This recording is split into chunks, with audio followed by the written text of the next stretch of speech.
Warhammer is a very confusing world. There's just so much to know when you try to dissect and learn something about it, and I wish I could say that Space Marine 2 made it easier to understand, but it didn't. What it does do very well is stimulate your boom boom brain to be very happy. There you can never go wrong. This game had some of the most cinematic moments I've seen in years, even when I had no idea what we were doing or why we were doing it. This is the point where I say, beware of story spoilers. The whole video will most likely be about the story, maybe a little bit about the operations, because I kind of just played only the campaign, with just checking the operations, maybe like 2 of them. Space Marine 2 is a time machine. It takes me back to the 2010s, where very linear action shooters were around any corners, kind of like live services today. This goes both ways, good and bad. Combat is weighted, but only takes a little bit of time to learn, which is great because you only have about 10 hours of gameplay if you don't do the side content. On the other side, you can't jump in 2026, which is bad in my opinion. You kind of would expect a super soldier to be able to jump, like even a little bit above the ground. Unfortunately, these were not my only problems with the super soldier fantasy. We'll talk about this a bit more later. When it comes to actually playing in Gotronic Titus, he feels responsive, quick, almost no limitations on your action, the jump.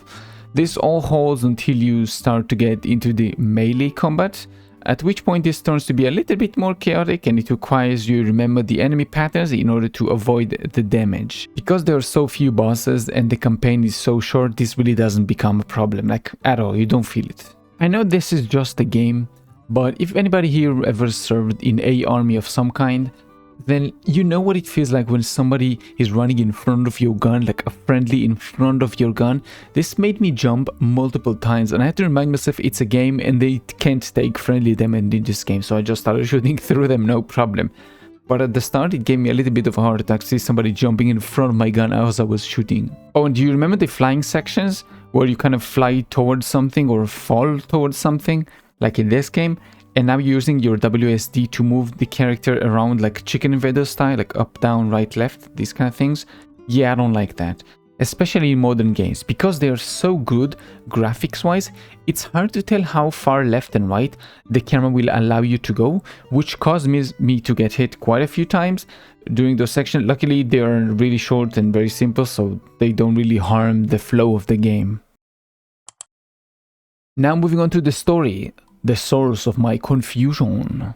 Because the universe this game comes from is so vast, I never know something for sure, let alone all the terms the characters are using. This led to me zoning out during lore-heavy sections quite a bit. I mostly enjoyed the start and the end of the story. Titus in the Death Watch, and then Titus meeting Kalgar. Everything in between sort of felt like filler with gibberish I just don't understand. I'm going to assume most people who played or will play the game at some point will have a similar knowledge to me of the 40k universe. Obviously there's going to be ultramarine experts, but there's also going to be people who just don't know shit about this beside like whatever they see on shorts or on YouTube or their friends tell them. That's it. The story itself feels a little bit cookie cutter, but with everything added around this, it really doesn't feel bad. It's basically a story about a soldier not wanting to disappoint their commanding officer that he respects so much, so he goes above and beyond in order to do, basically to, how do you say it? Like to impress, I guess I would say, to impress his commanding officer.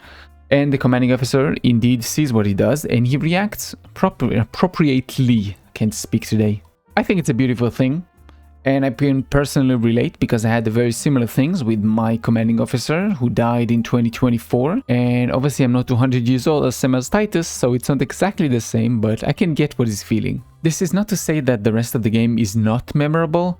It is, but for a short time. If you played the game a while back, what images are jumping to your head when you're thinking of Space Marine 2? Is it rescuing the scientists in the middle of the game, or is it planting the flag down and fighting as a platoon? I know which one I remember. I think the story's main problem is the breathing room. Pauses actually help the player and the characters breathe and digest the events that just happened. Think of it this way. Why do you remember the chorus of a song the best? Because it is usually the change in the tone and the rhythm, Now think what would happen if the entirety of the song was the same tone and the same rhythm all the time. You would just call it white noise, right? You wouldn't like that. It would be something people use to fall asleep. Now, one of the best ways to address this in a game like Space Marine 2 is gonna be civilians, which is something we don't see at all. All you see are basically soldiers everywhere. Maybe it's a 40k thing, I really don't know. Even when you're in the city, everything you see is soldiers and bodies, no civilians. Any person will tell you that soldiers exist to protect civilians, and the interaction with them is maybe the most important thing to the soldiers. And the story Titus almost dies at the first mission only to be saved by his CO, and he's turned into an ultramarine, a loyal super soldier. What actually happens is you change your armor color from red to blue and it plays exactly the same thing. Even they tell you, hey, you should be faster and stronger now, but you don't really. This moves me on to my next section. In my head, a tourist of the 40k universe, Ultramarines are super soldiers. They're similar to Spartans in Halo. This is not the impression I get after playing Space Marine 2. They feel slightly better than regular infantry, mostly due to their armor. One of the best causes to these feelings were actually the heaps of Ultramarine bodies we found all over the campaign. I would expect 1 or 2, maybe 3 in the whole game, but by mission 2 I was already feeling that, hey, we saw way too many dead, Marines. What's going on here? I understand you need to present how small the chances of winning are and how difficult things are, but first you need to explain to the player what it is to lose an Ultramarine. I didn't feel anything when they started yelling Ultramarines' names when they die, like fallen Marines. You should maybe show the power of them first. Maybe show me a couple of groups of them working in tandem first of all. Maybe crushing some enemies, doing some incredible feats. And then you kill some of them off. This way you got two things. Number one, you kill names that I already remember and people I already played with, which is a big thing. And then number two, I know what it means to lose a Space Marine, Ultramarine. I know what it is to lose a Marine. Because when you start off and you're in mission 1 and you see a bunch of them dead, it doesn't mean shit. It's just like a dude in blue armor sitting on the floor. I don't know what does it mean. Another fantasy breaking things I had is the whole loyalty things. Aren't they supposed to be loyal without any questions? Are they not brainwashed into it or something? They keep doing illegal things and then they keep questioning everything that is being told to them. And I think it should be left to the player, not for the characters to do. Because we don't grow like Ultramarines. We have moral systems and things like that. They just go brainwashed from what I know. There was a section when they kept talking about should we do this or that or what should we do? And I said hey, it's my job to think about what you should be doing. Should you kill those people? Should you spare them? You should just do the orders and I should be there to question why are they not questioning anything? Why are they so brainwashed? This is what I should do and this is what you should do. Just keep our roles separate, please. Now, final thing might sound like a little bit of a nitpick, but it's the helmet. Why is it off all the time? I'm talking about cutscenes. I know you can change it during the gameplay settings and I did change it once I actually found there is a setting for it. There's two things that bother me about the no helmet thing. Number one, it looks less professional and it adds humanity into something that is a death machine. I just don't see it fitting in my book. Two, we don't need to see a face to relate to something. You can just go see Doom and Halo. Both of those games actually have a dude with the helmet. I guess technically we know Doom's face, right? Kinda. So Doom is not the greatest example, but it was until a few years ago. I think you can just add big Roman numerals on their armors. Maybe change a bit the voice on the radio, because the radio sounds like shit. Radio today sounds way better than what it is in the game. But again, it is what it is. And maybe add colors to the subtitles. Not to the entire subtitles, but just to their name. Only the name be a little bit different color. So it's easier to follow who is speaking right now. But I think it would be 10 times better than having helmets off. Missions follow a very simple rule. Shoot things down and follow the yellow marker. It's not necessarily a bad thing. Sometimes you just want to enjoy the interactive movie, which is totally fine with me. It works well, especially with a short game like this one, which is just focused on the story and that's it. The main addition to the main story are actually the operations. The operations are kind of like side missions, which tell the story of the characters behind the scenes. And no matter what order you play the missions in, you're gonna get spoiler for the quest you will play next. So if you play the main mission, you're gonna get a spoiler for the side mission. And if you play the side mission, you're gonna get a spoiler for the main mission. All of these side missions are the reason people say the story is so short. In other games, what would happen is the story would have Titus doing all of the side missions as well.